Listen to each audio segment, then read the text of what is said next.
Hey, Teddy K here for the Best Buy blog, and in this video we look at the Samsung Galaxy Book3 Ultra. This is the highest end laptop Samsung currently has, and one that is designed to do just about everything.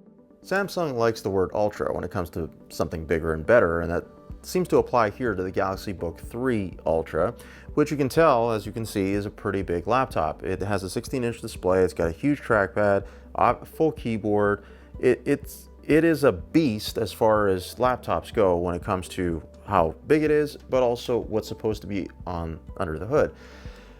There are caveats though. So as cool as this may look and as intriguing as it may be, there's a lot to take into consideration here, especially when it comes to how you're going to use it, because that to me is the major determining factor. And there's one particular point that I'm going to get to that's, I think, it had decided for you completely. But first, let's go over some of the details. So we know here that we have the Intel Evo 13th Gen Intel Core i7 processor.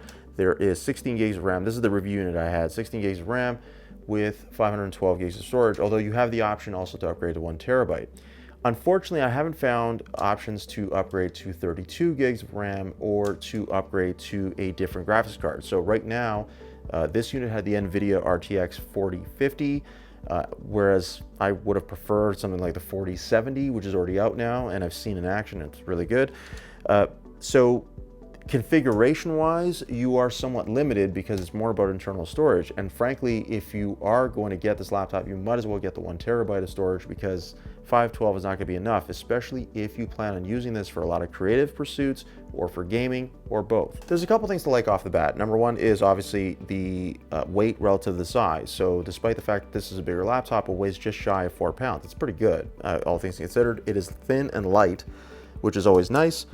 So if you plan to take it with you, it's not all that cumbersome to take with you. You just need a bag or a laptop sleeve big enough to carry it. So I didn't really have any issue as far as taking it around or carrying it. I found it was very convenient that way. So that's one of the best qualities here. Huge trackpad, which is always nice. I think if you're working on anything and you need the space, you got that. Keyboard, again, you got the full-size keyboard. I think a lot of people will like that.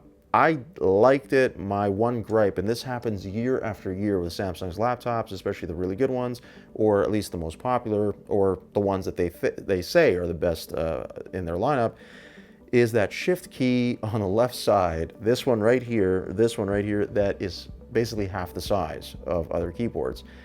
If you type as much as I do, the key sizes matter in a lot of ways, and that is one of the crucial ones that unfortunately I always make a mistake with. So like previous models of the Galaxy Book, I did not enjoy typing on this a whole lot. So what I did instead was I tried to focus more on things like editing photos, even gaming. I tried different things. So I tried a lot of different things with this laptop just to see kind of how it worked and whether or not it would hold up.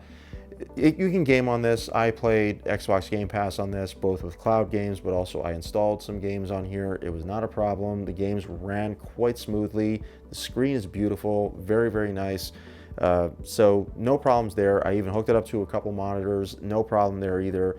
So the versatility that you would expect on a laptop of this caliber does exist. Now the ports also help with that, right? Because you got the HDMI port, you got 2 Thunderbolt 4s, a USB-A 3.2, micro SD card slot, headphone jack, and you're good to go. Of course, it'll charge through one of the Thunderbolt ports, and it charges relatively quickly, which matters because you're going to need to charge it often. And that brings me to the point that I think is going to highlight everything about this laptop, and that's the battery life.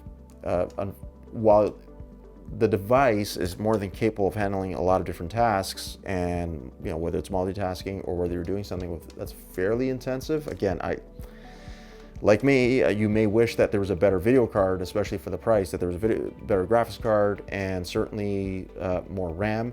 But nonetheless, if you are looking to go for this, the biggest caveat is the battery life or lack thereof. I hit 5 to 7 hours on this, usually closer to 5. That is just not a lot. I get it. I know it's a big screen. It's a big laptop.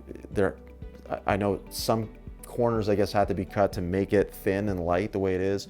But unfortunately, battery life is one of those things that I wish you wouldn't cut, because 5 to 7 hours is just not a ton of time. This is not going to make it through a full day. So if you're looking to get a laptop where you're on the road and you're just constantly moving around, you're not going to make it through a full day. You will not. It just won't. You're going to need to bring the charger with you everywhere you go with this laptop, because it also depends on how intense. Like if you're gaming, for example, you absolutely need to plug in. This thing will die quicker when you're just playing. Photo editing and video editing tends to have a similar effect, but it depends on how you're rendering things. So especially for video, if you're rendering a lot of video, you're working in 4K, things like that, it is going to tax the battery. And so just the bottom line here is that the battery's not going to be able to keep up with all the major tasks that you want, at least for full day use.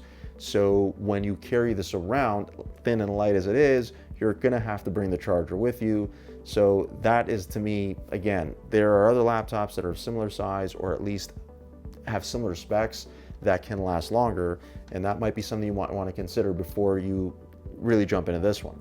And I'll just finish by saying that basically you have a pretty versatile laptop here, and it's just unfortunate that it won't last long enough to really use it for it to be a workhorse throughout the day. Now, of course, you can leave it plugged in. If you have it plugged in all day, it'll do everything you need it to do. But at the same time, the configuration and the battery life, I think those two things are always going to kind of weigh on this device. And so if you're going to use this, I feel like you're probably best off if you're planning to park it most of the time. So if 80% of the time it's going to be parked more or less in one location, or at least be charged, like just plugged in, you probably would be fine, I think, with that. And you can wheel it with whatever battery life you're going to get when it's not plugged in. But otherwise, I think you may want to really seriously consider other options, because if battery life is super important to you and you need something that's going to last longer, but you're willing to sacrifice things like maybe a screen size or a keyboard, things like that, then you have other options. And that's my review of the Samsung Galaxy Book 3 Ultra for the Best Buy blog. I'm Teddy K. Thanks for watching.